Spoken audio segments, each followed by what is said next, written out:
With the conversation getting louder and louder online, more and more Canadians are starting to learn about the Smith Maneuver, and I couldn't be more excited about it. But what I'm seeing even more of as a result lately is people are trying to set it up on their own, or maybe even assuming they already have it set up properly and missing some of the really important pieces.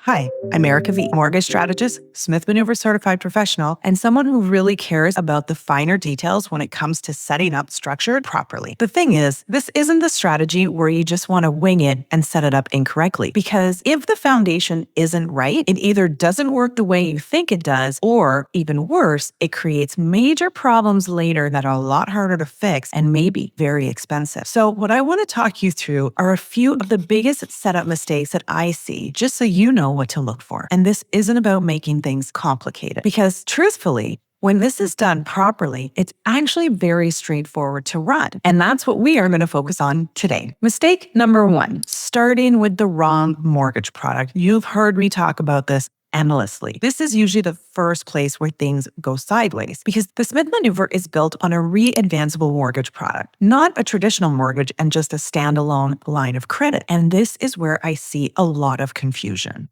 Someone will tell me that they already have a line of credit, so they're good to go. But when we actually look at it and it's either a fixed line of credit or it's actually not even properly linked to their mortgage. So yes, they technically have access to some equity, but it's not growing automatically as they pay down their mortgage. And that is the key difference. Now, with a proper re-advanceable mortgage, every time that you make a payment and reduce your principal amount, those funds become available to you again right away. That's what allows the strategy to run consistently over time. Now, something very important to note that not all lenders of HELOCs are made equal. Each have their own nuances. So all the more reason to work with a Smith Manoeuvre certified professional to make sure that you understand the product and how they work to make sure that it's the right product for you. But in any case, if that re-advancing piece isn't there, you're trying to build strategy on something that doesn't fully support it. So the very first thing that I'm always looking at, do we actually have the right structure in place, or do we need to fix that first before anything else happens? Now, mistake number two, not tracking things properly. This doesn't get talked about enough, but it matters. In fact, it almost matters as much as the structure, because when you're borrowing to invest, the purpose of those funds is what determines whether the interest is tax deductible or not. So there needs to be a very clear line between where the money came from and what it is used for. And what I see sometimes is people moving money between accounts, combining funds, or just not keeping clean records of what's going on. At the time, it doesn't feel like a big deal, but later on, especially when you're working with your accountant or in dealing with the CRA, that's where the questions start to come up. And if it's not clear, it creates unnecessary friction. But when this is set up properly, it's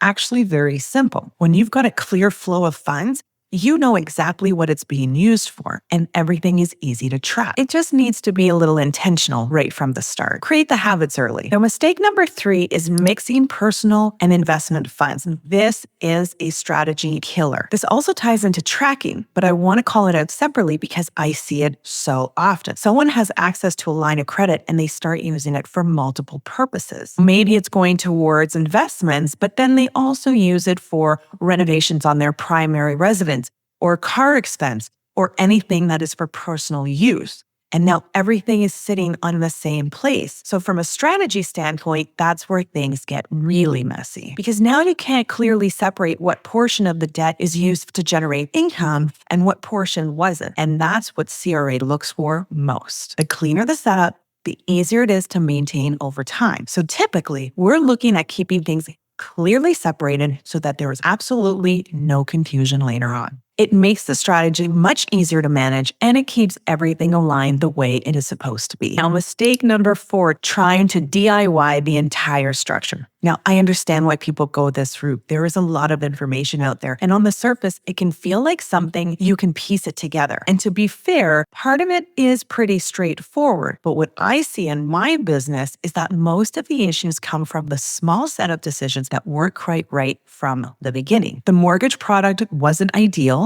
The accounts weren't structured properly, the tracking system was barely used, and lastly, and most importantly, the commingling of funds. And none of those things feel like a big deal on their own, but over time, they start to compound. And then we're in a position where we're trying to fix something that could have been set up clearly from the start. This isn't about not being capable. It's about recognizing that the structure matters most, and getting things done right early makes it all the more easier. When the Smith Maneuver is done properly, it's actually very clean. You've got the right mortgage structure in place. Your accounts are clearly separated. There is a consistent way of tracking what's happening, and you make sure that you do not use personal and investment debt combined. Now, everything is working together the way it is supposed to be. And at that point, it's not complicated to run. It becomes something you can do consistently without second guessing every step. So when you look at these mistakes, they're not dramatic. It's not that people are doing something completely wrong. It's usually small things in the setup that were either missed or misunderstood. But all those small things are what determines whether the strategy actually works the way it is intended to. If you've already started looking into the Smith Maneuver, or you're not sure if what you have now is set up the right way, it's worth taking a closer look, because small adjustments at the very beginning can make the big difference over time. So if you want to talk through your situation and see if this is what would actually work with your numbers and your mortgage and your goals, that's exactly what I'm here for. You can book a call and we'll go through it together. And if this was helpful, make sure you subscribe. I'll keep breaking these strategies down in a way that actually makes sense. See you on the next one, Mortgage Free with Erica B.